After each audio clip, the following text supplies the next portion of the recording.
In 1899, a peculiar medical case puzzled doctors in London. A young woman named Eliza had been hiccuping for 3 days straight. Her condition baffled even the most seasoned physicians. Was it a curse or a rare ailment? As they delved into her history, they discovered she had been startled by a sudden loud noise, triggering her diaphragm's relentless spasms.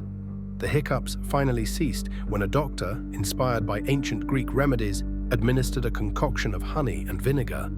Eliza's case became a medical curiosity, reminding us of the body's mysterious reactions. Ever wondered why we hiccup? Hit the like button, subscribe, and leave a comment to support us.